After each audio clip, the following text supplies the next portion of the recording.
बिस्मिल्लाहिर्रहमानिर्रहीम। अस्सलाम वालेकुम दोस्तों। नाज़रीन, इंडियन फिल्म इंडस्ट्री का बड़ा नाम विजय, जो कि करोड़ों नहीं सैकड़ों करोड़ों के हिसाब से अपनी एक फिल्म का चार्ज करते हैं। अब ये बंदा कई सौ करोड़ एक फिल्म का लेने के बावजूद फिल्म इंडस्ट्री को छोड़कर सियासत में आ चुका है। यहाँ पर बहुत से लोगों के दिमाग में ये होगा कि इसने कौन सी सियासी जमात को ज्वाइन किया है। तो मजे की बात ये है, इसने किसी सियासी जमात को ज्वाइन नहीं किया, बल्कि अपनी खुद की इस बंदे ने एक सियासी पार्टी बनाई है। और यहाँ पर दूसरा झटका जो अवाम को दिया, और खास तौर के ऊपर इंडिया के बड़े बड़े सियासतदानों को इस बंदे ने दिया, वो ये है कि 2024 में ये बंदा अपनी सियासी पार्टी बनाता है। और 2024 में ही ये बंदा आज से 3 रोज पहले अपना जलसा रखता है, जिसने इंडिया की बड़ी बड़ी सियासी जमातों के जलसों को पीछे छोड़कर रख दिया। आप लोग ये समझ सकते हैं कि आइंदा कुछ महीनों या 1-2 साल के अंदर आप लोग इंडिया का सियासी नक्शा है वो बिल्कुल मुख्तलिफ देखेंगे। लेकिन इससे पहले इंडिया के एक और इलाके मणिपुर की बात करते हैं, जहां पर कर्फ्यू नाफिज कर दिया गया, इंटरनेट मुकम्मल तौर पर बंद कर दिया गया, मोबाइल सर्विस बंद कर दी गई है। और जैसे मैंने आप लोगों को पहले बताया कि कर्फ्यू नाफिज कर दिया गया, तो यकीनन वहां पर फौज भी आ चुकी होगी। अब वहां पर दंगे फसाद फिर भी हो रहे हैं। कर्फ्यू की हालत में भी आवाम बाहर निकलती है और एहतजाज कर रही है। ना सिर्फ एहतजाज कर रही है, जगह जगह पर मणिपुर में आग लगी हुई है और वहां के हालात बहुत ज्यादा मुख्तलिफ हो चुके हैं। मणिपुर की आवाम की बात अगर हम करते हैं तो वो भी एक अपना नारा पकड़कर बैठी हुई है, जो मोदी सरकार के खिलाफ इस्तेमाल कर रही है। वो ये है कि मणिपुर को इंडिया से अलग किया जाए। अब से पहले हम लोगों ने ये देखा कि जो पंजाब है, यानी कि जो पंजाब के लोग सिख हैं वहां पर, उन्होंने भी खालिस्तान का एक नारा लगाया हुआ है और वो भी तहरीक काफी ज्यादा जोश पकड़ रही है। इसके बाद मणिपुर का इलाका है वो भी इंडिया के हाथ से जाता हुआ दिखाई दे रहा है। और फिर रही सही जो सी कसर है वो तमिलनाडु, जो कि मैं पहले प्रोग्राम के शुरू में आप लोगों से जिक्र कर चुका हूँ कि विजय इंडियन फिल्म इंडस्ट्री का मशहूर नाम, जिसने सियासत में एंट्री दी और कई लाख लोगों का मजमा जमा किया अपने जलसे में। तो मणिपुर की नाज़रीन बात कर लेते हैं। यहाँ पर ये कुछ इस तरीके से एहतजाज शुरू होता है कि भारतीय मीडिया के मुताबिक मैं आप लोगों को बात करता हूं कि 6 लापता अफराद की लाशें वहां पर मिलती हैं। तो उन लाशों के मिलने के बाद मणिपुर की जो सी आवाम होती है वो भड़क जाती है, और इतनी ज्यादा भड़क जाती है कि वो ना हुकूमत की अपनी की बात मानती है, ना किसी कॉम्प्रोमाइज पर आती है।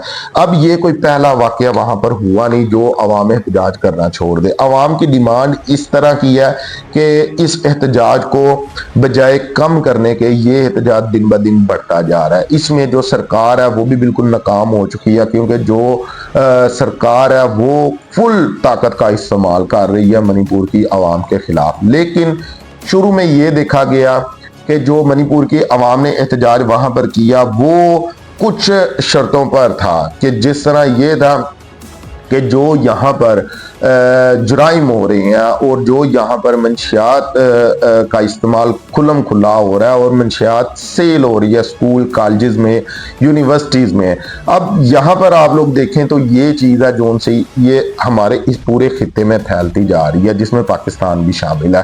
ख़ास तौर के ऊपर जो हमारे तालीमी इदारे हैं वहाँ पर जो मंशियात का इस्तेमाल है वो बहुत ज़्यादा हो चुका है। और बदकिस्मती पाकिस्तान गवर्नमेंट की भी ये है कि इसके ऊपर काबू नहीं पाया जा रहा। तो इसी तरह वहां पर ये जो चंद शराइत थी अवाम की, उन्होंने इसको कहा। इसके साथ साथ जो ये 6 लोगों की लाशें मिली थी, और अफसोस की बात ये है कि इन 6 लोगों में बच्चे और खवातीन थी। और कहा यह भी जा रहा है जो खवातीन थी उनको उनका मर्डर करने से पहले उनके साथ ज्यादती भी की गई। तो वहां की आवाम भड़क गई। अब वहां के जो इदारे हैं उनका कहना ये है नाज़रीन कि लाशें मिलने के बाद रियासत के मुख्तलिफ अजला में हंगामे शुरू हुए। मुश्तिल अफराद ने 3 वज़रा 6 अरकान असम्बली के घरों पर हमले किए और वज़ीर आला की रहाइशगाह पर हमले की कोशिश भी की, मगर पुलिस ने लाठीचार्ज और आंसू गैस शेलिंग से मुजाहिरीन को पीछे धकेल दिया। भारतीय मीडिया के मुताबिक सिविल सोसाइटी और मित्ती कम्युनिटी से तल्लक रखने वाले अफराद ने हुकूमत को कातलों की गिरफ्तारी और इनके खिलाफ सख्त कार्रवाई के लिए 24 घंटे का अल्टीमेट दे दिया है। तो ये वहां पर कुछ कबीले हैं नाज़रीन। ये कबीलों का मैं आप लोगों को नाम बता देता हूं। तो नाज़रीन, मणिपुर का एक इलाका है जरीबाम, वहां के ये लोग हैं और ये 11 नवंबर को अगवा किए गए थे, जिसके बाद इनकी लाशें मिलती हैं और इनका तल्लक मीती कबाइल से था। तो वहां पर अब जो आवाम है वो ये भी कह रही है कि हमारे इस इलाके में जुराइम बढ़ते जा रहे थे और जो सिक्योरिटी फोर्सेज हैं वो बिल्कुल नाकाम हो चुकी थी। अगर कोई एहतजाज करता था तो उनके खिलाफ लाठीचार्ज किया जाता था, उनके ऊपर सख्ती की जाती थी, उनके लोग उठा लिए जाते थे। तो इसी तरह ये 6 लोग भी लापता हो चुके थे। अब जो मणिपुर के लोग हैं वो ये भी दावा कर रहे हैं कि जो सिक्योरिटी फोर्सेज के लोग थे उन्होंने इन 6 लोगों को, अब यहाँ पर अफसोस की बात यह है कि ये खवातीन और कम उम्र बच्चे थे, तो सिक्योरिटी फोर्सेस ने इनको क्या करना था या क्या किया जिसके बाद इनकी लाशें मिली। तो इस वजह से वहां पर मजीद जो उनसा एहतजाज है वो बढ़ चुका है और जगह जगह पर आग लगी हुई है, दंगे फसाद हो रहे हैं। और बजाय हुकूमत आवाम से बात करे, इसको मुतमिन करे और वहां पर एहतजाज खत्म करने की कोशिश करे, हुकूमत कर ये रही है कि उल्टा लाठीचार्ज ही नहीं बल्कि कई जगहों के ऊपर देखा गया है कि सीधे फायर भी किए गए हैं लोगों के ऊपर और जो रबर की गोलियां वो भी मारी गई हैं। इसके अलावा लाठीचार्ज बुरी तरह से किया गया है जिसमें कई लोग मणिपुर के अभी तक मारे जा चुके हैं। तो अब नाज़रीन बात करते हैं तमिलनाडु के अदाकार विजय की, जिन्होंने सियासत में कदम रखा है और इंडियन इदारों के मुताबिक जो इनका जलसा हुआ है वो 5 लाख तक के लोग मौजूद थे। अब तमिलनाडु नाज़रीन यहाँ के जो वजीर आला हैं वो, अब नाज़रीन जो तमिलनाडु के पहले वजीर आला हैं, इस वक्त मौजूदा वजीर आला है, इनकी एक अलग पार्टी है, अपनी एक इनकी पार्टी है, इनका नाम द्रविड़ा मुन्नीत्रा कजागम, इस तरह का कोई इनकी पार्टी का नाम है। तो इस पार्टी से ये तल्लक रखते हैं, लेकिन इस पार्टी को बीजेपी सरकार की भी यानी कि नरेंद्र मोदी की भी सपोर्ट है और राहुल गांधी की भी सपोर्ट है। कई जगहों पर देखा ये गया है कि जब इनको जरूरत राहुल गांधी की पड़ती है तो उनके पास जाती हैं, अगर नरेंद्र मोदी की जरूरत पड़ती है तो नरेंद्र मोदी के पास जाती हैं। तमिलनाडु एक इस तरह का इलाका है नाज़रीन जहां पर नरेंद्र मोदी की पोजीशन शुरू से कमजोर है, लेकिन राहुल गांधी की बात करें तो वो यहां पर अपने सोर्सेज इस्तेमाल करके अपने तलकात निकाल लेते हैं और यहां पर जो गवर्नमेंट होती है उसको मुकम्मल तामन हासिल होता है राहुल गांधी का।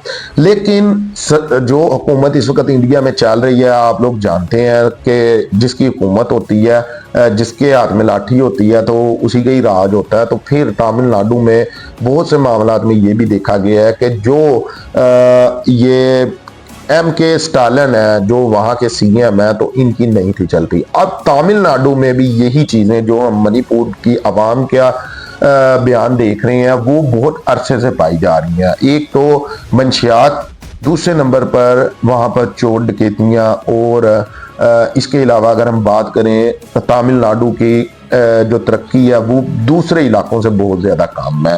तो नाज़रीन तमिलनाडु की अगर हम आबादी की बात करते हैं तो 8 करोड़ 39 लाख तमिलनाडु की आबादी है। आप लोग सोच सकते हैं, खासतौर पर जो पाकिस्तानी हैं ये इस चीज़ को समझ सकते हैं कि इंडिया के एक इलाके की आबादी 8 करोड़ 39 लाख है। सॉरी 8 करोड़ 39 लाख यहाँ की आबादी है, तो ये कितनी बड़ी आबादी है एक इलाके की। लेकिन ज़्यादा इंटरेस्टिंग बात यहाँ पर ये है कि विजय जिन्होंने अपना जलसा किया, जो इंडियन इदारों के मुताबिक अगर मैं आप लोगों को बताऊं कि 5 लाख तक लोगों की तादाद मौजूद थी। अब नाज़रीन ये अपना जलसा करते हैं, वहां का एक शहर है बिल्लुपुर, यहाँ पर अपना जलसा रखते हैं। अब मजे की बात यहाँ पर यह है कि इस शहर की आबादी अगर मैं आप लोगों को बताऊं तो 1,71,131 लोगों की आबादी पर मुश्तमिल है ये शहर। 1,71,131। अब 1,71,131 लोगों की आबादी वाले शहर में एक बंदा जो कि 2024 में ही अपनी सियासी पार्टी बनाता है और 2024 में ही वो बंदा अपना जलसा करता है जिसमें 5 लाख लोग आते हैं। और मजे की बात यह है कि जलसे का टाइम रखा गया था शाम 4 बजे का, लेकिन वहां के इदारे और इंडियन मीडिया जो रिपोर्ट कर रहा है वो ये है कि 10 से 12 बजे के दरमियान 1 से 1.25 लाख बंदा जलसा गाह आ चुका था। अब ये बड़ी हैरत की बात है। आप लोग देखते हैं कि जो नई सियासी पार्टी बनती हैं वो एक टाइम लगता है, आहिस्ता आहिस्ता। अगर हम पीटीआई की बात करें जो आज पाकिस्तान की सबसे बड़ी सियासी जमात है, तो इमरान खान को 20 साल लगे इस मुकाम तक आने पर। तो इसके अलावा हम और बहुत सी पार्टी की बात कर लेते हैं, जो सियासी पार्टियां उनकी बात कर लेते हैं, एक टाइम लगता है उन लोगों को अपना। और ये नहीं कि ये पहले अदाकार हैं जो अदाकारी छोड़कर सियासत में आए हैं। इससे पहले बड़े बड़े नाम, अमिताभ बच्चन इतना बड़ा नाम है, इसके अलावा बहुत सी एक्ट्रेस भी मौजूद है जो इस वक्त सियासत में है और इलेक्शन भी जीत चुकी हैं, लेकिन आज तक उनका जलसा इतना बड़ा नहीं हुआ जितना बड़ा जलसा इस अदाकार विजय ने 5 लाख लोगों का जलसा किया, और वो भी 1 साल के अंदर अंदर। यानी कि फरवरी में ये बंदा अपनी पार्टी बनाता है और अब नवंबर में ये बंदा अपना जलसा करता है जिसमें 5 लाख लोग मौजूद होते हैं। अब ये एक अंदाजे के मुताबिक जो जिस तरह काउंटिंग की जाती है या अंदाजा लगाया जाता है उस हिसाब से 5 लाख बंदा मौजूद है, लेकिन कहा यह जाता है कि जो ये जो विल्लुपुरम और इसके इर्द गिर्द के इलाके जितने भी थे वो तमाम लोगों से भरे हुए थे, और लोग अभी आ रहे थे जलसों में, और दूर दूर तमिलनाडु के मुख्तलिफ इलाकों से लोग जलसे में आ रहे थे। तो आप लोग ये देख रहे हैं, अगर मैं आप लोगों को विजय की इनकम बताऊं, एक फिल्म का वो कितना चार्ज करते हैं, जो अब इनकी रिसेंटली फिल्म तैयार हो रही है जो आने वाले वक्त में आप लोगों को दिखेगी। जैसे मैंने आप लोगों को पहले बताया कि कुछ फिल्मों का एग्रीमेंट ये कर चुके हैं, उन्हें ये मुकम्मल करेंगे और उसके बाद फिल्म इंडस्ट्री को ये छोड़ देंगे, जैसा कि इन्होंने ऐलान कर भी दिया है। तो नाज़रीन, ये बंदा 275 करोड़ रुपया इस फिल्म का चार्ज कर रहा है। 275 करोड़ रुपया, ये इंडियन करेंसी के हिसाब से मैं बता रहा हूं, और अगर पाकिस्तान करेंसी में इसको आप लोग चेंज करें तो नहीं ज्यादा बनते हैं, 1000 करोड़ रुपया बनता है नाज़रीन। तो आप लोग ये हिसाब लगा लें कि ये बंदा कितना ज्यादा। तो अगर मैं नाज़रीन बात करूं कि ये जो विजय हैं ये अपना एक फिल्म का कितना चार्ज करते थे, तो जो अभी इनकी आने वाली एक फिल्म है जो कि बन रही है, जैसे मैंने आप लोगों को पहले बताया है कि कुछ फिल्मों का ये एग्रीमेंट पहले से कर चुके हैं, उसके ऊपर ये काम कर रहे हैं, और इन्होंने ऐलान भी कर दिया है कि वो फिल्में मुकम्मल होने के साथ ही मैं फिल्म इंडस्ट्री को मुकम्मल तौर पर छोड़ दूंगा और सियासत में अभी से आ चुका हूँ। तो अभी जो इनकी एक फिल्म आने वाली है ये उसका 275 करोड़ रुपया चार्ज कर रहे हैं। अब ये इंडियन करेंसी के हिसाब से मैं आप लोगों को बता रहा हूं, पाकिस्तान में ये 900 करोड़ से ऊपर जाती है।